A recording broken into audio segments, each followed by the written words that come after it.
ಸರಣಿ ಅಪಘಾತದಲ್ಲಿ 3 ಕಾರು ಹಾಗೂ 1 ಬೈಕ್ ಜಖಮಗೊಂಡಿರುವಂತಹ ಘಟನೆ ಉಡುಪಿಯ ಮಣಿಪಾಲದಲ್ಲಿರುವಂತಹ ಜಿಲ್ಲಾಧಿಕಾರಿಗಳ ಕಚೇರಿಯ ಬಳಿ ಇರುವ ರಸ್ತೆಯಲ್ಲಿ ನಡೆದಿದೆ.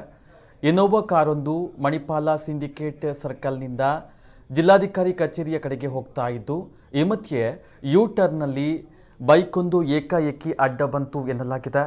ಈ ವೇಳೆ ಬೈಕಿಗೆ ಡಿಕ್ಕಿ ಹೊಡೆಯುವುದನ್ನು ತಪ್ಪಿಸುವ ಭರದಲ್ಲಿ ಇನೋವಾ ಕಾರು ಅಲ್ಲೇ ರಸ್ತೆ ಬದಿಯಲ್ಲಿಯೇ ನಿಲ್ಲಿಸಲಾಗಿದ್ದಂತಹ XUV ಕಾರು ಹಾಗೂ ಇನ್ನೊಂದು ಬೈಕಿಗೆ ಡಿಕ್ಕಿಯನ್ನು ಹೊಡೆದಿದೆ.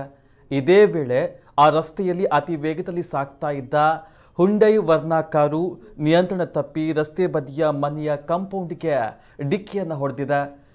ಸ್ಥಳದಲ್ಲಿ ಸಾರ್ವಜನಿಕರು ಕೂಡಲೇ ಕಾರ್ಯಪ್ರವೃತ್ತರಾಗಿ ತಕ್ಷಣವೇ ಎಲ್ಲ ಗಾಯಾಳುಗಳನ್ನು ಆಸ್ಪತ್ರೆಗೆ ದಾಖಲಿಸಿದ್ದಾರೆ. ಘಟನೆಯಿಂದಾಗಿ ರಸ್ತೆ ಬದಿಯಲ್ಲಿರುವಂತಹ 3 ಮನೆಗಳ ತಡೆಗೋಡೆಗಳಿಗೆ ಕೂಡ ಹಾನಿಯಾಗಿದೆ. ಈ ಕುರಿತು ಮಣಿಪಾಲ ಠಾಣೆಯಲ್ಲಿ ಪ್ರಕರಣ ದಾಖಲಾಗಿದೆ.